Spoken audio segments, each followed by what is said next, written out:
Good afternoon, everybody. I just concluded a constructive meeting with BP's chairman, Karl-Heinrich Svanberg, and I raised two issues at the meeting. First was the containment of the oil that is still spewing into the Gulf. As I mentioned last night, my administration has directed BP to mobilize additional equipment and technology, and in the coming days and weeks, these efforts should capture up to 90% of the oil that is leaking out of the well. Now, that's not good enough, so we will continue to press BP and draw on our best minds and resources to capture the rest of the oil until the company finishes drilling a relief well later in the summer that is expected to stop the leak completely. The second topic revolved around the issue of claims. As I traveled across the Gulf, I heard growing frustration over the pace at which claims have been paid. And I also heard concerns about whether BP will make resources available to cover legitimate claims resulting from this disaster. So this discussion today was essential. Currently, under federal law, there is a $5 million cap on how much oil companies could, under certain circumstances, be required to pay for economic damages resulting from a spill such as this.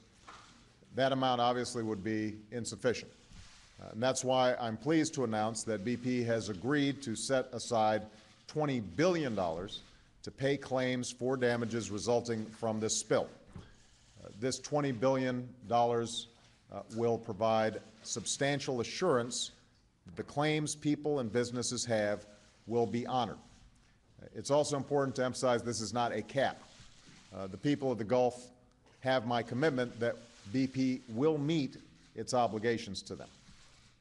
BP has publicly pledged to make good on the claims that it owes to the people in the Gulf. And so the agreement we reached sets up a financial and legal framework to do it.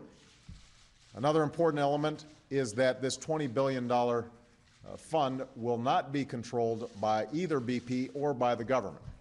It will be put in an escrow account administered by an impartial, independent third party. So if you or your business has suffered an economic loss as a result of this spill, you'll be eligible to file a claim for part of this $20 billion. This fund does not supersede either individuals' rights or states' rights to present claims in court. And BP will also continue to be liable for the environmental disaster it has caused, and we're going to continue to work to make sure that they address it. Additionally, BP voluntarily agreed to establish a $100 million fund to compensate unemployed oil rig workers affected by the closure of the deep water rigs. We've mutually agreed that Ken Feinberg will run the independent claims process we're putting in place. And there will be a three-person panel to adjudicate claims that are turned down. Every effort will be made to expedite these claims. Ken has long experience in such matters, including running the fund that compensated the victims of 9/11. And I'm confident he will ensure that claims are administered as quickly, as fairly, and as transparently as possible. Now, BP's liabilities for this spill are significant, and they acknowledge that fact. We will continue to hold BP and all other responsible parties accountable. And I'm absolutely confident BP will be able to meet its obligations to the Gulf Coast and to the American people. BP is a strong and viable company, and it is in all of our interests that it remains so. So what this is about is accountability. At the end of the day, that's what every American wants and expects. The structure we're establishing today is an important step towards making the people of the Gulf Coast whole again, but it's not going to turn things around overnight. And I want all Americans to know that I will continue to fight each and every day until the oil is contained, until businesses recover, and until the Gulf Coast bounces back from this tragedy, as I know it will. One last point.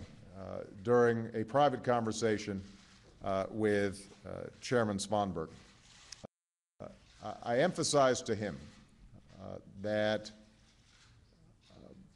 for the families that I met with down in the Gulf, for the small business owners, for the fishermen, for the shrimpers, This is not just a matter of dollars and cents.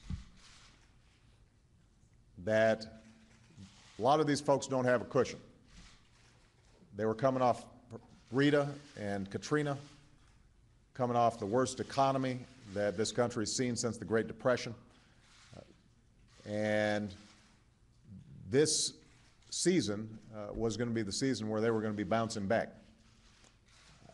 Not only that, but this happened from their perspective at the worst possible time because they're making their entire income for the year in the 3 or 4 months during which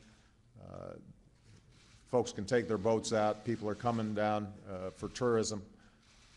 And so I emphasize to the chairman that when he's talking to shareholders, when he is in meetings in his boardroom, to keep in mind those individuals, that they are desperate, that some of them, if they don't get relief quickly, may lose businesses that have been in their families for 2 or 3 generations. And the chairman assured me that he would keep them in mind. That's going to be the standard by which I measure BP's responsiveness. I think today was a good start, and it should provide some assurance to some of the small business owners and individuals down in the Gulf who I was visiting with that BP is going to meet its responsibilities. But I indicated to the chairman that throughout this process, as we work to make sure that the Gulf is made whole once again, that the standard I'm going to be applying is whether or not those individuals I met with, their family members, those communities that are vulnerable, whether they are uppermost in the minds of all concerned. That's who we're doing this work for. All right? Thank you very much, everybody.